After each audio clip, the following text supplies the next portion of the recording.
Just take a look here, net approval rating on the economy. You go back to this point in the Joe Biden presidency, he was 19 points underwater. You go into Donald Trump's presidency, hey, he started off in the positive territory at plus 6 points. But down he goes, down the slide into the ocean he goes, negative 20 points. Donald Trump is actually in slightly worse position right now in the economy than Joe Biden was in this presidency. Trump administration is focusing too little on lowering prices. The vast majority, 3 in 4 Americans say he's focusing too little on lowering prices. That's why he's going into Iowa. What is he focusing too much on? He's focusing too much on deportations at 53%. Wow, those polling results are really fascinating. And I think I'm gonna start using Harry Enton as like my alarm clock, right? Just to get me up out of bed. Yeah. Like he's so energized all of the time. Yeah, especially when he says the numbers are going up, down, down. But up is good for the alarm clock. Yeah. Okay, guys, so first of all, Trump is bombing like half the nations on earth, threatening to take over Greenland. He's got mass thugs in the streets. Yes, but brother, what about prices? That's actually the #1 reason why you were elected. What about wages? What about employment? What about the economy? It's like an afterthought for him. Every once in a while, somebody will tell him, hey, you just lost 26 points on the economy, and then he'll come out like, okay, affordability is a hoax, but I believe in it. No, Jake, I gotta tell you. So like, I came across a Trump video before we came on air today where he's talking about housing prices. And he's like, I don't want housing prices to go down. I want to keep the value of your houses up. Brother, that ain't the issue. And by the way, guys, look, if you're a homeowner and you're fortunate enough to be a homeowner, I get it, I understand, right? The value of your home has been inflated over the fact that we have a housing shortage. You need to just suck it up and accept the fact that the value of your home is gonna go down a little bit so we can build more housing and get people off the streets, Like, who wants to live like this? No, guys, look, it's worse than that. And for homeowners, we're homeowners, it's okay. I don't even know that it's gonna go down an inch, okay? But we've gotta stop the massive increase. Because I've now talked to so many guys that are like average Americans, a barber, a driver, blah, blah, blah. And they're all saying the same thing. I'm so squeezed, I can't save anything. Right. I can't, all my money is going to expenses. How the hell am I gonna save like a nickel and a dime and have that add up to a house?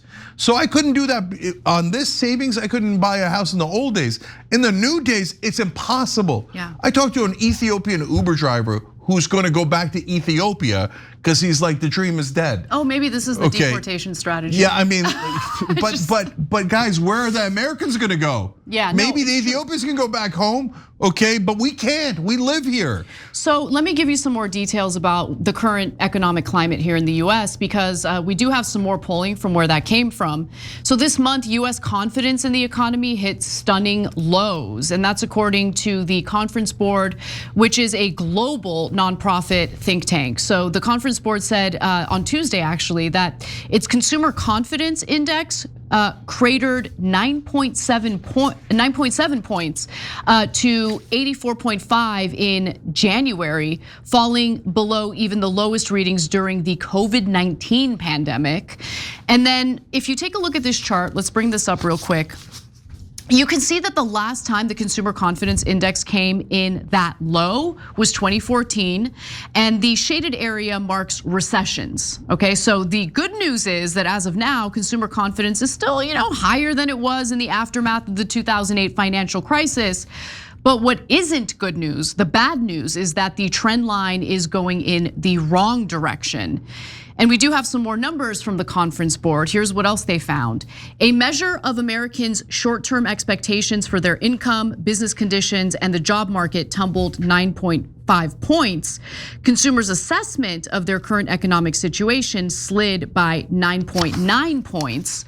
And the Conference Board survey reported that 23.9% of consumers said jobs were plentiful, down from 27.5% in December.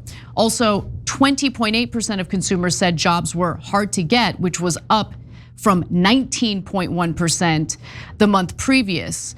And there is more bad news for job seekers. It is taking a longer period of time for individuals to be able to find a new job. So it now takes an average of more than 11 weeks for an unemployed person in the US to find a new job, the longest since 2021.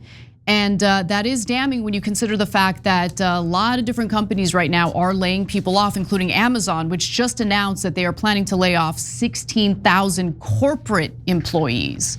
AI is having a huge impact already, and things are only gonna get worse from here. So it's definitely concerning, Cenk. Yeah, guys, I don't want to scare you too much, but it's my job to tell you what's coming. And there's an iceberg coming. And none of our politicians seem to be aware of it. Ro Khanna's working on an AI employment plan from what I've heard, but no one else, right? Wall Street, honestly, I think are a bunch of idiots. They're high on their own supply. They're like, buy, the AI companies are doing well.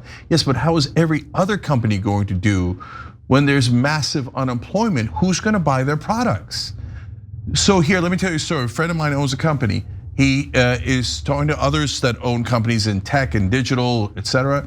And there's a race to fire 25% of their staff at all of these companies.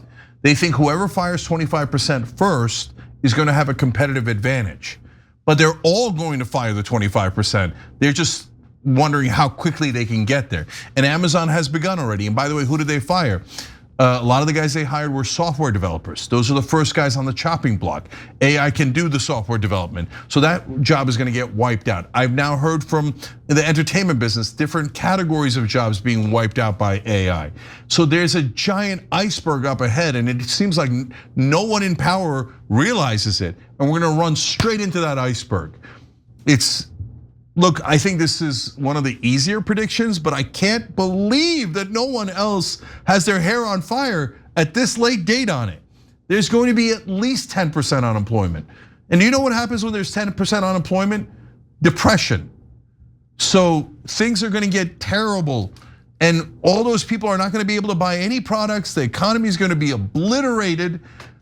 And we're whistling past the graveyard here, and all we got is nothing but distractions. Oh, let's go start foreign wars. Let's go start wars in our cities in America. Are you insane? We should be spending all of our energy trying to figure out how to deal with this AI catastrophe that's about to hit us.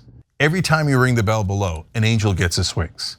Totally not true, but it does keep you updated on our live shows.